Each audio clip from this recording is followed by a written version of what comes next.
नमस्कार दोस्तों, मेरा नाम है Narendra and welcome to my channel कुछ कही कुछ अनकही।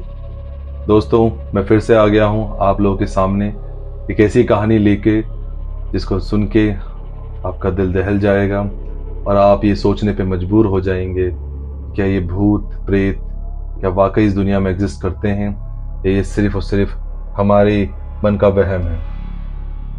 तो दोस्तों, without any further delay, let's start. दोस्तों, आज जो कहानी मैं आपके लिए लेकर आया हूँ, ये कहानी 4 दोस्तों की है जो कि एक साथ एक कॉलेज में पढ़ते हैं और उनकी समर वेकेशन हुई है। तो उन्होंने डिसाइड किया कि किसी पहाड़ी इलाके में जाया जाए, किसी हिल्स को एक्सप्लोर किया जाए। और कॉलेज के दोस्त हैं, उनका प्लान बन गया और चारों ने डिसाइड किया कि वो एक पहाड़ के एरिया में जाएंगे। दोस्तों, पहाड़ी जो शब्द है, जब हम इसको सुनते हैं तो हमें हमेशा ये खूबसूरत वादियाँ, हरियाली और हल्की सी सर्दी का एहसास दिलाते हैं। पर दोस्तों, इन पहाड़ों में कई सारी ऐसी खौफनाक सच्चाई भी है जो हम में से कई लोग जानते ही नहीं। दिन में तो ये पहाड़ बड़े सुहावने दिखते हैं, पर रात होते से ही इन पहाड़ों के अंदर कई सारे जंगली जानवर हैं जिनकी आवाज़ें रूह दहला देती हैं। ऐसे कई सारी कहानियां हैं, कई सारी चीखें हैं जो अभी भी इन पहाड़ों में गूंजती रहती हैं। और ये 4 दोस्त इस पहाड़ों की खौफनाक सच्चाई को ना जानते हुए उस पहाड़ के जो सुहावना और जो खूबसूरत जगहें हैं उनको एक्सप्लोर करने निकल जाते हैं। ये चारों सेम एज के थे, आपस में मस्ती करते हुए जा रहे थे, कई सारी मेमोरी कलेक्ट कर रहे थे, खाते पीते जा रहे थे। दोस्तों, इस कहानी को कंटिन्यू करने से पहले मैं इन चारों के नाम आपको बता देता हूँ। इनके नाम है विक्की, अमन, धीरज और संतोष। ये चारों बहुत ही अच्छे दोस्त हैं और सेम क्लास में पढ़ते हैं। ये चारों रास्ते में जा रहे होते हैं कि अचानक धीरज की नज़र एक जगह पे पड़ती है जो कि बहुत अच्छा स्पॉट होता है। पीछे हरियाली और काफ़ी ग्रीनरी देख के धीरज बोलता है कि चलो यार, यहाँ पर एक फ़ोटो खिंचवा लेते हैं। ये सुन के विक्की, अमन, संतोष भी उसकी बात पे एग्री करते हैं और वो चारों के चारों नीचे उतर जाते हैं।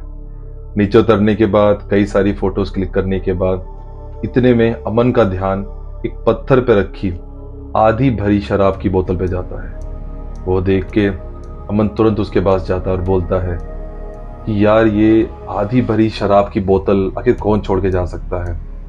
इतने में धीरज बोलता है कि कोई बेवकूफ़ी होगा, अदरवाइज आधी भरी शराब की बोतल कौन छोड़ के जाएगा।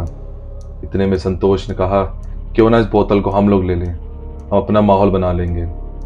पर विक्की का कहना था कि हमें इस बोतल को टच नहीं करना चाहिए क्योंकि पहाड़ों के बीच में आधी भरी बोतल पता नहीं कौन छोड़ के गया होगा।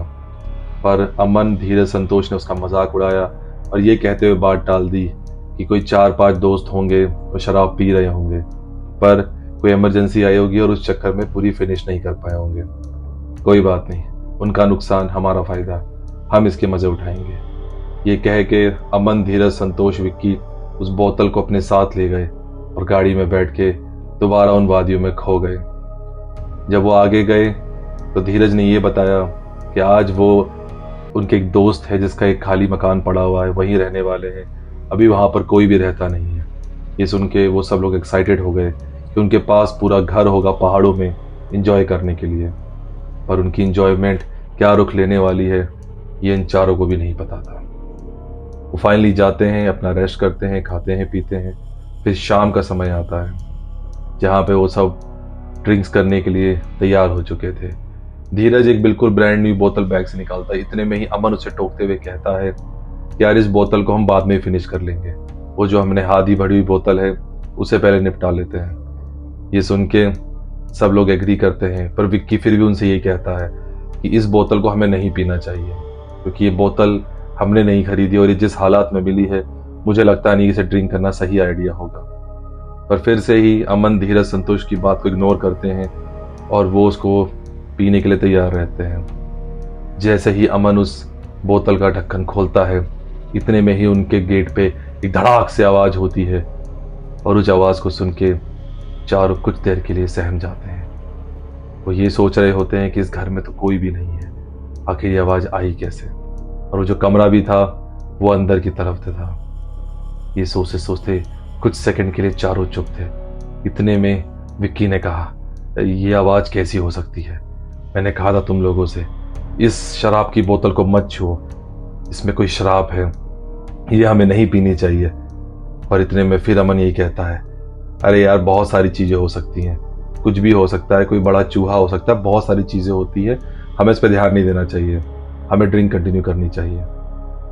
तो उस आवाज को तीनों ने चारों ने इग्नोर करके फिर ये लोग अपनी ड्रिंक पे कंटिन्यू रह गए। पर अब जो उनके साथ होने वाला था इन चारों को भी अंदाजा नहीं था।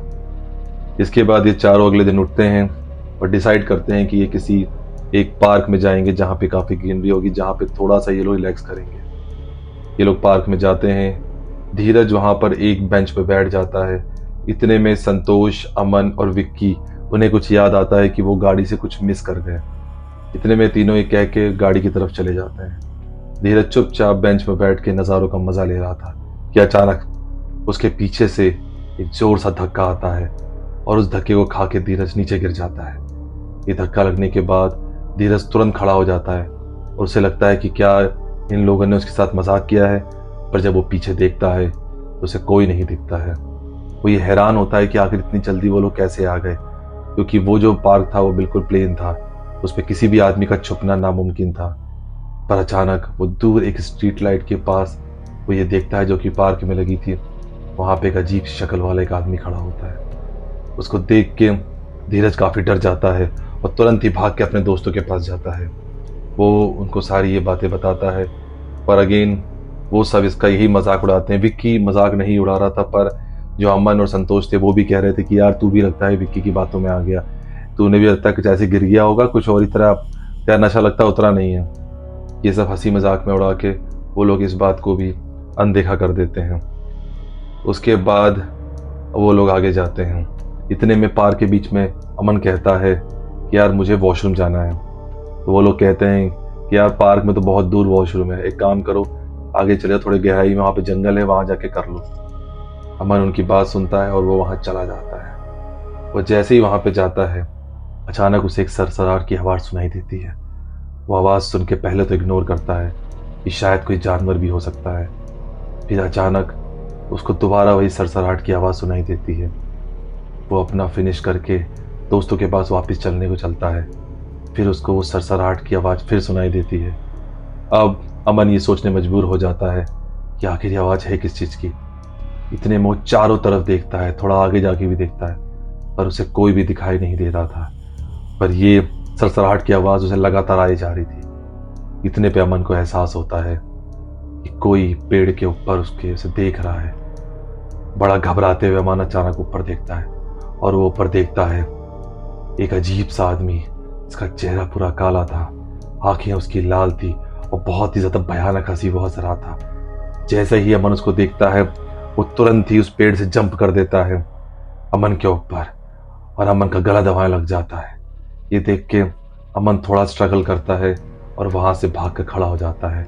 वो भाग के दोबारा उन दोस्तों चिल्लाते हुए आता है। वो दोबारा से इन तीनों को अपनी आप बीती बताता है, पर इस बार जो अमन के साथ हुआ उसको धीरज ने इग्नोर नहीं किया।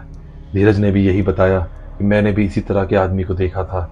पर इसमें संतोष ने अगेन उनका मजाक उड़ाते हुए बोलता है कि तुम दोनों को हो क्या गया है, तुम दोनों का दिमाग खराब हो गया है क्या, ऐसा कुछ नहीं होता भूत प्रेत, तुम लोग पागल हो गए हो।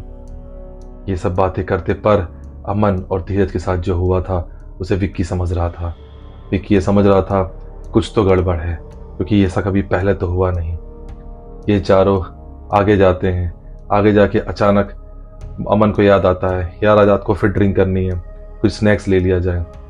वो ये कह के विक्की को छोड़ के चले जाते हैं और विक्की कार में ही बैठा सोच रहा होता है कि आखिर ऐसा क्या हुआ, आखिर ऐसा क्या चल रहा है, हम लोगों को कौन परेशान कर रहा है।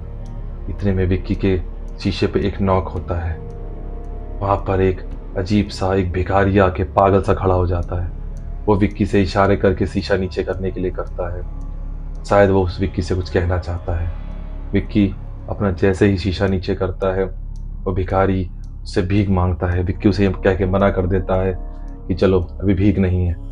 इतने में भिखारी एक अजीब सी हंसी के साथ बोलता है, भीख तो तुम्हें मांगनी पड़ेगी, अपनी जान की, और तुम्हारी मौत जो होगी वो इतनी बदतर होगी कि वो भीख से भी बेकार होगी। ये सुनने के बाद वो विक्की का हाथ पकड़ लेता है और जोर जोर से हंसने लग जाता है।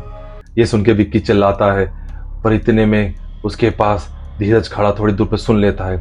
धीरज उसके पास आके देखता है और उसको पूछता है, विक्की क्या हुआ, क्यों चिल्ला रहे हो? इतने में विक्की अपना हाथ दिखाते हुए कहता है कि ये देखो, ये भिखारी ने मेरा हाथ पकड़ रखा है। पर वहां पर कोई भी नहीं था। वो लोग विक्की से पूछते हैं, तुमने क्या देखा? विक्की अपने साथ घटी सारी कहानी उनको बताता है, और अब वो चारों के चारों इस सोच में पड़ गए थे कि आखिर ये हो क्या रहा है। अमन, धीरज, विक्की, ये सब तो ये एक्सपीरियंस कर ही चुके थे। संतोष भी अब सोच में था। संतोष भी उनकी बात को मान रहा था कि ऐसी कोई भी हादसा एक के साथ हो सकता है, पर अगर ये सबके साथ हो रहा है तो कुछ तो गड़बड़ है। वो चारों गाड़ी में काफ़ी देर तक बैठते हैं, फिर वो सोचते हैं कि चलो घर पे चलते हैं, घर पे चल के कुछ देखते हैं क्या गड़बड़ है, बात करते हैं। और वो चारों दोबारा से अपने घर चले जाते हैं।